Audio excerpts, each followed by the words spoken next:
ವೀಕ್ಷಕರೇ, ಹಾಸನ ನಾರಾಯಣಪುರದ ರತ್ನಮ್ಮ ಬದುಕಿನ ಮುಕ್ಕಾಲು ಅಧ್ಯಾಯವನ್ನು ಕೃಷಿಯಲ್ಲೇ ಕಳೆದವರು. ಮಗ ಸೈನ್ಯದಲ್ಲಿ ಕೆಲಸ ಮಾಡುತ್ತಿರುವ ಹೆಮ್ಮೆ ಆಕೆಗಿತ್ತು. ಸ್ವಂತ ಸೂರಿನಲ್ಲಿ ಪತಿ ಗೋವಿಂದೇಗೌಡರ ಜತೆಗಿನ ಪ್ರಯಾಣ ಹಸನಾಗಿ ಸಾಗಿತ್ತು. ಸ್ವಾಭಿಮಾನದ ಜೀವನ ನೆಚ್ಚಿಕೊಂಡಿದ್ದ ರತ್ನಮ್ಮ ಒಂದೆರಡು ಹಸುಗಳನ್ನು ಸಾಕಿದ್ದರು. ಹಾಲು ಮಾರಾಟದ ಆದಾಯದಿಂದ ಆರ್ಥಿಕ ಸ್ವಾವಲಂಬನೆಯೂ ಕಂಡುಕೊಂಡಿದ್ದ ಗಟ್ಟಿಗಿತ್ತಿ. 2022ರ ಜುಲೈ 20ರಂದು ನಿತ್ಯದ ಕಾಯಕದಂತೆ ಹಸು ಮೇಯಿಸಲು ಗ್ರಾಮದ ಹೊರವಲಯಕ್ಕೆ ಹೋಗಿದ್ದ ರತ್ನಮ್ಮ ಮರಳಿ ಮನೆಗೆ ವಾಪಸ್ ಆಗಲೇ ಇಲ್ಲ. ಇಲ್ಲಿ ಸಂಜೆಯಾದರೂ ಮನೆಯೊಡತಿ ವಾಪಸ್ ಆಗದ್ದಕ್ಕೆ ಪತಿ ಗೋವಿಂದೇಗೌಡರ ಆತಂಕ ಹೆಚ್ಚಿತು. ಪತ್ನಿಯನ್ನು ಹುಡುಕಿ ಹೊರಟ ಅವರಿಗೆ ಗುಡುಗನಹಳ್ಳಿ ಗ್ರಾಮದ ಸಮೀಪದ ನಿರ್ಮಾಣ ಹಂತದ ಮನೆಯೊಂದರ ಕಿಟಕಿ ಬಳಿ ಪತ್ನಿಯ ಅಡಕೆ ಚೀಲ, ಮೊಬೈಲ್, ಟವೆಲ್ ಪತ್ತೆಯಾಗಿತ್ತು. ಆದರೆ ಮಡದಿ ಮಾತ್ರ ಕಂಡಿರಲಿಲ್ಲ. 100 ಬಾರಿ ಕೂಗಿದರೂ ಉತ್ತರ ಮಾತ್ರ ಶೂನ್ಯವಾಗಿತ್ತು. ಪತ್ನಿಯ ದಿಢೀರ್ ನಾಪತ್ತೆಯಿಂದ ಗೋವಿಂದೇಗೌಡರ ಎದೆಬಡಿತ ಹೆಚ್ಚಾಯಿತು. ಇಡೀ ಊರು, ಅಕ್ಕಪಕ್ಕದ ಹಳ್ಳಿಗಳು, ಸಂಬಂಧಿಕರ ಊರುಗಳಿಗೆ ದೂರವಾಣಿ ಕರೆ ಮಾಡಿದರೂ ಸಣ್ಣ ಮಾಹಿತಿಯೂ ಸಿಗಲಿಲ್ಲ. ಹೀಗಾಗಿ ಅಂತಿಮವಾಗಿ 3ನೇ ದಿನ ರಾತ್ರಿ ಆತಂಕ, ದುಃಖ ಅದುಮಿಟ್ಟುಕೊಂಡೇ ಶಾಂತಿಗ್ರಾಮ ಪೊಲೀಸ್ ಠಾಣೆಗೆ ಸಂಬಂಧಿಕರ ಜೊತೆ ತೆರಳಿ ದೂರು ನೀಡಿದರು. ಸುತ್ತಮುತ್ತಲ ಗ್ರಾಮಗಳಲ್ಲಿ ರತ್ನಮ್ಮ ನಾಪತ್ತೆಯಾದ ಸುದ್ದಿ ಕಾಲ್ಗಿಚ್ಚಿನಂತೆ ಹರಡಿತು. ಪೊಲೀಸರು ವಿಶೇಷ ತಂಡ ರಚಿಸಿ ಹುಡುಕಾಡಿದರು. ಲುಕ್ಔಟ್ ನೋಟಿಸ್ ಹೊರಡಿಸಿದರೂ ಸಣ್ಣ ಸುಳಿವು ಕೂಡ ಸಿಗಲಿಲ್ಲ.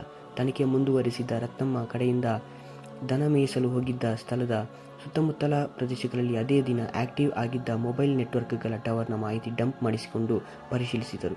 100 ಮೊಬೈಲ್ ನಂಬರ್ಗಳು ಆಕ್ಟಿವ್ ಆಗಿರುವುದು ಕಂಡುಬಂದಿದ್ದು, ಅಷ್ಟು ಮಂದಿಯನ್ನು ವಿಚಾರಣೆಯನ್ನು ನಡೆಸಿದಾಗ ಸತ್ಯ ಮಾತ್ರ ಬಯಲಾಗಲಿಲ್ಲ. ದಿನಗಳು ಉರುಳಿದವು. ರತ್ನಮ್ಮ ನಾಪತ್ತೆಯಾದ 45 ದಿನ ಕಳೆದ ಬಳಿಕ ಗುಡುಗನಹಳ್ಳಿ ಸಮೀಪದ ಜೋಳದ ಹೊಲದಿಂದ ಹೊರಬಂದಿದ್ದ ನಾಯಿಯೊಂದು ಮೂಳೆಯೊಂದನ್ನು ಕಚ್ಚಿಕೊಂಡು ಹೊರಬಂದಿತ್ತು. ಇದನ್ನು ಗಮನಿಸಿದ ಗ್ರಾಮಸ್ಥರು ಪೊಲೀಸರಿಗೆ ವಿಷಯ ಮುಟ್ಟಿಸಿದರು. ತಕ್ಷಣ ಸ್ಥಳಕ್ಕೆ ದೌಡಾಯಿಸಿದ ಇನ್ಸ್ಪೆಕ್ಟರ್ ಪಿ. ಸುರೇಶ್ ನೇತೃತ್ವದ ತಂಡ ಜೋಳದ ಹೊಲ ಶೋಧಿಸಿದಾಗ ಮಧ್ಯಭಾಗದಲ್ಲಿ ಒಂದು ಕಡೆ ತಲೆಬುರುಡೆ, ಮತ್ತೊಂದು ಕಡೆ ಅಸ್ಥಿಪಂಜರ ಪತ್ತೆಯಾದವು. ಮಹಿಳೆಯ ಬಟ್ಟೆಗಳು ಛಿದ್ರ ಸ್ಥಿತಿಯಲ್ಲಿಯೇ ಸಿಕ್ಕಿದವು. ಅಸ್ಥಿಪಂಜರ ನಾಪತ್ತೆಯಾದ ಶಾಂತಮ್ಮರದ್ದೇ ಎಂಬುದು ದೃಢಪಡಬೇಕಾಗಿತ್ತು. ಅದು ಅಷ್ಟು ಸುಲಭದ ಕೆಲಸ ಆಗಿರಲಿಲ್ಲ. ಬಟ್ಟೆಗಳನ್ನು ನೋಡಿದ ರತ್ನಮ್ಮನವರ ಪುತ್ರ ಹಾಗೂ ಪತಿ ಬಟ್ಟೆಗಳು ಅವರದ್ದೇ ಎಂದು ಗುರುತಿಸಿದರು. ಮೂಳೆಗಳ DNA ಹಾಗೂ ಪುತ್ರನ DNAಯಲ್ಲಿ ರುಜುವಾತು ಆಗಿತ್ತು. ಅಲ್ಲಿಗೆ ರತ್ನಮ್ಮ ಕೊಲೆಯಾಗಿರುವುದು ಬಹುತೇಕ ದೃಢಪಟ್ಟಿತ್ತು. ಆದರೆ ಕೊಂದವನು ಯಾರು ಎಂಬ $1 ಮಿಲಿಯನ್ ಪ್ರಶ್ನೆ ಹುಟ್ಟಿಕೊಂಡಿತು. ಈ ನಡುವೆ ಹಳೆಯ ವೈಷಮ್ಯದ ಹಿನ್ನೆಲೆಯಲ್ಲಿ ಗ್ರಾಮದ ಮಹೇಶ್ ಎಂಬುವನ ಮೇಲೆ ಕುಟುಂಬಸ್ಥರು ಅನುಮಾನ ವ್ಯಕ್ತಪಡಿಸಿ ದೂರು ನೀಡಿದರು. ಇದಕ್ಕೆ ಇಂಬು ನೀಡುವಂತೆ ಮಹೇಶ್ ಕೂಡ ರತ್ನಮ್ಮ ನಾಪತ್ತೆಯಾದ ಬಳಿಕ 3 ದಿನ ಮೊಬೈಲ್ ಸ್ವಿಚ್ ಆಫ್ ಮಾಡಿ ಸಿಮ್ ನುರಿದು ಬಿಸಾಕಿದ್ದ. ತನಿಖೆ ಸಲುವಾಗಿ ಮಹೇಶ್ನನ್ನು ವಶಕ್ಕೆ ಪಡೆದ ಪೊಲೀಸರು ವಿಚಾರಣೆ ನಡೆಸಿದರೂ ನನಗೆ ಗೊತ್ತಿಲ್ಲ ಎಂಬುದನ್ನು ಬಿಟ್ಟು ಬೇರೇನೂ ಹೇಳುತ್ತಿರಲಿಲ್ಲ. ಕಡೆಗೆ ನ್ಯಾಯಾಲಯದ ಅನುಮತಿ ಮೇರೆಗೆ ಮಹೇಶ್ಗೆ ಸುಳ್ಳು ಪತ್ತೆ ಪರೀಕ್ಷೆ ನಡೆಸಿದ್ದೂ ಆಯಿತು. ಅದರಲ್ಲೂ ಮಹೇಶ್ ತಪ್ಪಿಸ್ತನಲ್ಲ ಎಂಬುದು ದೃಢಪಟ್ಟಿತು. ಆದರೆ ಗ್ರಾಮಸ್ಥರು ಹಾಗೂ ರತ್ನಮ್ಮನ ಕುಟುಂಬಸ್ಥರು ಮಾತ್ರ ಮಹೇಶನ ಪಾತ್ರವೇ ಇದೆ ಎಂದು ಆರೋಪಿಸತೊಡಗಿದರು. ಪೊಲೀಸರ ತನಿಖೆ ಸರಿಯಿಲ್ಲ ಎಂಬ ನಿಂದನೆಗಳು ಶುರುವಾಗಿ ಇಡೀ ಪ್ರಕರಣ ಜಟಿಲವಾಗಿ ಪರಿಣಮಿಸಿತ್ತು. ರತ್ನಮ್ಮ ನಾಪತ್ತೆ ರಹಸ್ಯ ಭೇದಿಸಲೇಬೇಕೆಂಬ ಚಾಲೆಂಜ್ ಪೊಲೀಸರಿಗೆ ಎದುರಾಯಿತು.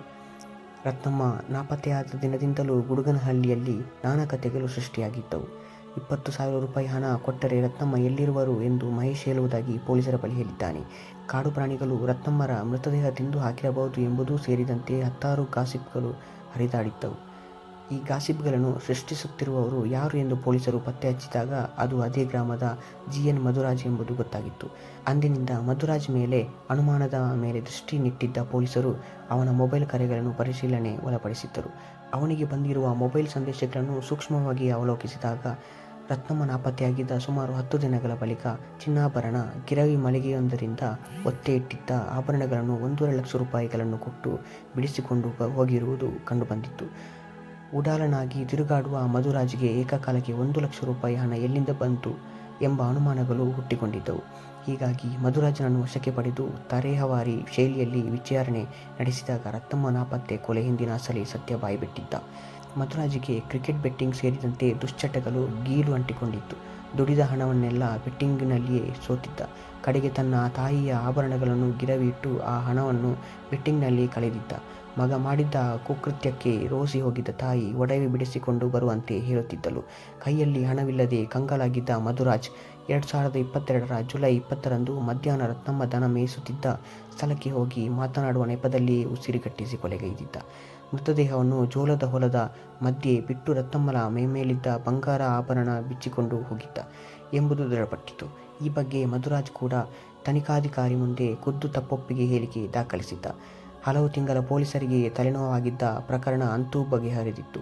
ಅಸಲಿ ಆರೋಪಿ ಮಧುರಾಜ್ ಜೈಲು ಸೇರಿದ. ಕೃತ್ಯದ ಸ್ಥಳದಲ್ಲಿ ದೊರೆತ ಟವೆಲ್ನಲ್ಲಿ ಮಧುರಾಜ್ ಕೂದಲು ಸಹ ಸಾಕ್ಷ್ಯವನ್ನಾಗಿ ಪೊಲೀಸರು ಪರಿಗಣಿಸಿದ್ದು.